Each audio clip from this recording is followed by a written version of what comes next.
ओजी लोजी, OGDC लोजी, किया है जो सबने, तो आप क्यों पीछे रहे? अस्सलाम वालेकुम, this is Rida Ahmed and you are watching me at Pakistan stock market updates. और इस इंट्रोडक्शन से आपको आइडिया तो हो गया होगा कि आज का प्रोग्राम किस हवाले से है। आज हमारे साथ जो गेस्ट मौजूद हैं, his name is Yasir Yaqoob, he is the director of Wyad securities. तो आइए चलिए उनसे करते हैं कुछ अहम सवालात। अस्सलाम वालेकुम यासिर, हाउ आर यू, कैसे हैं आप?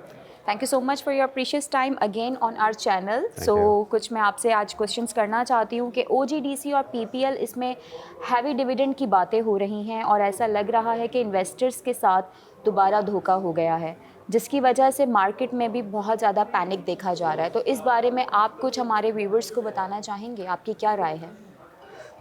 देखिए, आपने ये कहा कि धोखा हो गया, ऐसा मुझे नहीं लगता कि धोखा हो गया। हाँ, मार्केट में इस न्यूज़ के ऊपर फ्लक्चुएशन इस स्टॉक में बहुत ज़्यादा है।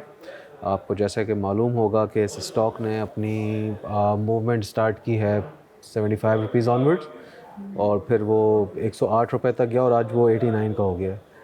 तो ऐसा नहीं है कि अगर वो 108 रुपये पे खड़ा रहे तो स्टोरी ज़िंदा है और वो वापस अगर 80 रुपये पे आ जाए तो स्टोरी ख़त्म हो गई है। ये तो एक मार्केट के डायमेंशन है कि उसने वॉलेटिलिटी और फ्लक्चुएशंस दिखानी है।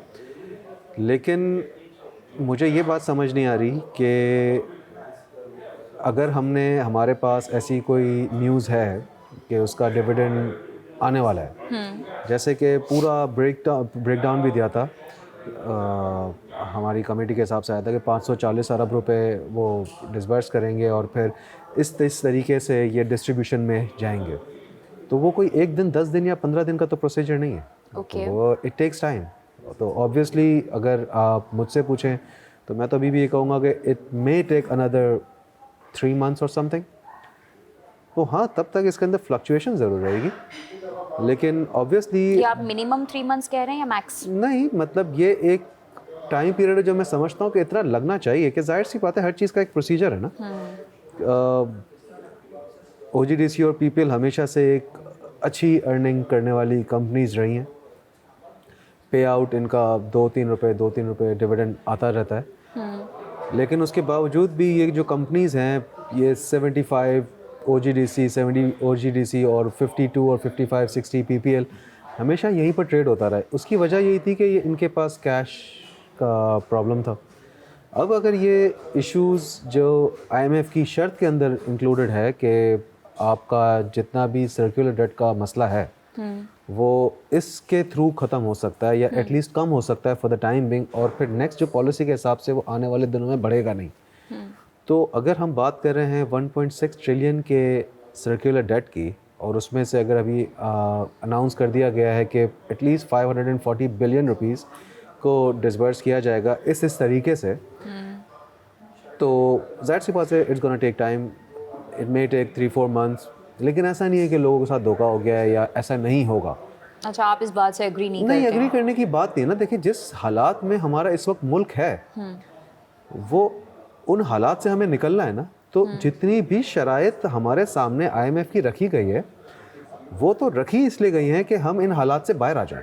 हमारा सर्कुलर डेट, अगर आप गैस सर्कुलर डेट की बात करें तो आपका 1.6 ट्रिलियन है। अगर आप पावर सर्कुलर डेट की बात करें तो दैट इज़ अराउंड 1.2-1.3 ट्रिलियन। तो हम टोटल क्यूमुलेटिव बात कर रहे हैं हम 3 ट्रिलियन रुपीज़ की। ओके।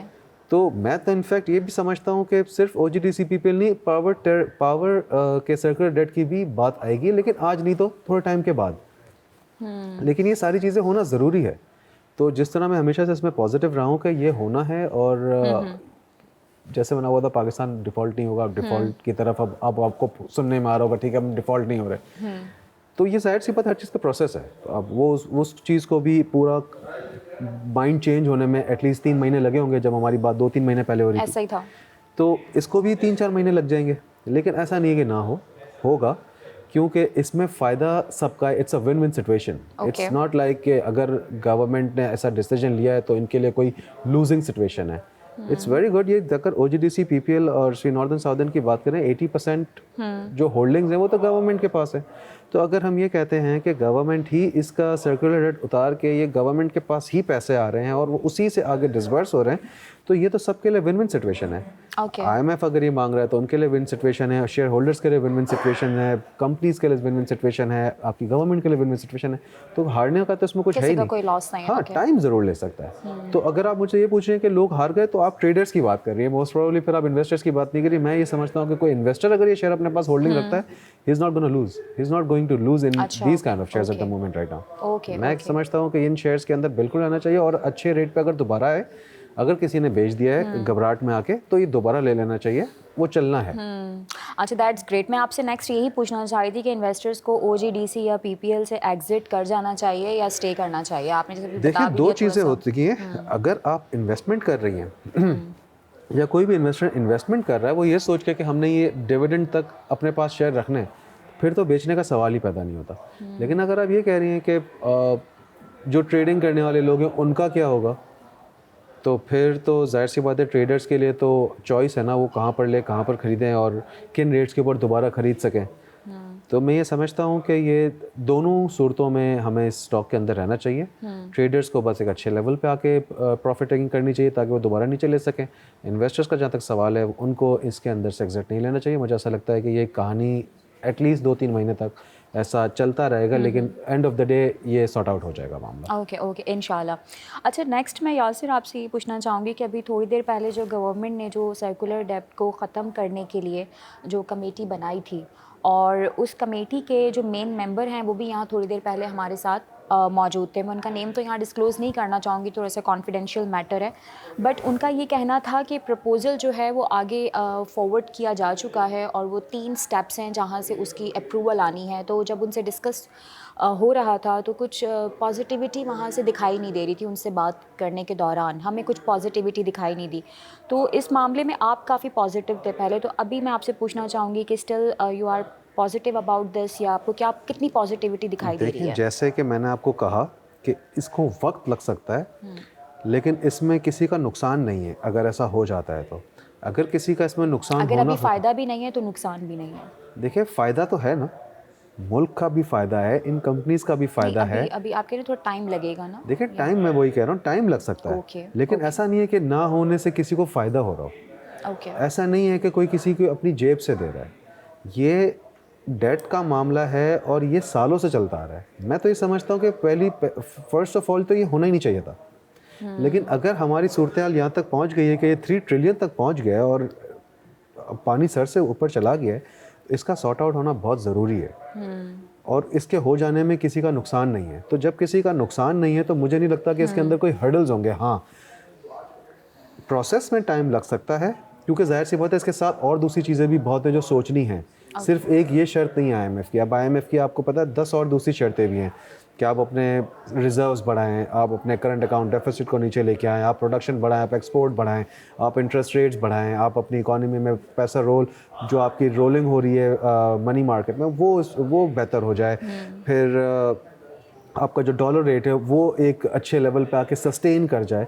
तो ये सारी चीज़ें वो हैं जो हमारे मुल्क के लिए फ़ायदा है। लेकिन इनमें से कोई भी चीज़ ऐसी नहीं जो ओवरनाइट हो जाए।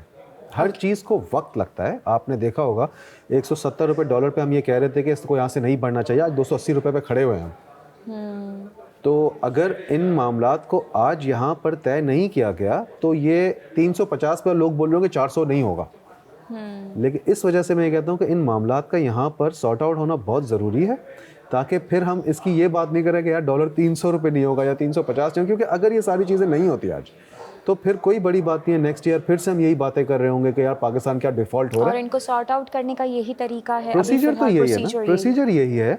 और इनफैक्ट मैं तो ये समझता हूँ कि ये एक अपॉर्चुनिटी है इस करंट गवर्नमेंट के पास भी कि वो अच्छे काम कर जाएं जो पिछले 20-25 सालों में नहीं हुए। अगर ये हो जाता है तो इनका एक वोट बैंक भी पक्का हो जाता है, एक स्ट्रांग हो जाता है। तो मुझे तो इसमें सारी विन विन सिचुएशंस हर इंसान के लिए लग रही है। मुझे नहीं लगता कि इसमें किसी का कोई नुकसान है। मुझे ऐसा लगता है कि टाइम ले सकती हैं चीज़ें, लेकिन हो जाना चाहिए सब। चलें, ओके, दैट्स ग्रेट यासिर, बहुत ही ज़बरदस्त गुफ्तगू रही आपके साथ। इन द एंड मैं ये चाहूँगी कि आप अगर इस चैनल के थ्रू, वैसे तो इन डिटेल आपने काफ़ी कुछ बता दिया, पर इन्वेस्टर्स को अगर कुछ आप मैसेज इस सिचुएशन के हवाले से कुछ देना चाहें कोई बताना चाहें तो प्लीज़ आप। मैं बस हर इन्वेस्टर से ये कहूँगा, मार्केट बहुत ज़्यादा वॉलेटाइल है इस वक्त और बहुत सी ऐसी खबरें हैं जो अभी भी आना बाकी हैं, चाहे वो शॉर्ट टर्म में पॉजिटिव हो या चाहे शॉर्ट टर्म में वो नेगेटिव हो या लॉन्ग टर्म में पॉजिटिव हो या लॉन्ग टर्म में नेगेटिव हो। हालात बहुत बुरे हैं, लेकिन एंड ऑफ द डे मुझे ऐसा नहीं लगता कि इस वक्त स्टॉक एक्सचेंज से अच्छी इन्वेस्टमेंट आपको कहीं और मिल सकती है। मुझे ऐसा लगता है कि इस वक्त अगर आप ये सोच के बैठ जाएं कि मैं 1 साल तक अपनी इन्वेस्टमेंट अपने हाथ में रखता हूँ, तो आई स्टिल बिलीव कि आप एटलीस्ट 100% रिटर्न को टारगेट कर रहे हैं। तो मुझे ऐसा लगता है कि ऐसा कोई इस वक्त दूसरा बिजनेस नहीं है पाकिस्तान के अंदर जो आपको 1 साल में 100% रिटर्न ऑफ़र कर सके।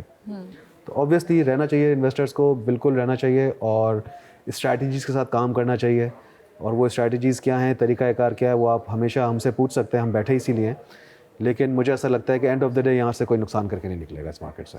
चलें, इंशाल्लाह इंशाल्लाह, दैट्स ग्रेट। जी नाजरीन, तो हमारे साथ थे यासिर याकूब, managing director of Wyad securities, और काफ़ी उनके साथ इंटरेस्टिंग गुफ्तगू रही। आई होप आपने भी इस इंटरव्यू को बहुत इंजॉय किया होगा और बहुत कुछ सीखा होगा। और जैसा कि उन्होंने कहा है कि इन्वेस्टर्स को OGDC और PPL से एग्ज़िट नहीं करना चाहिए।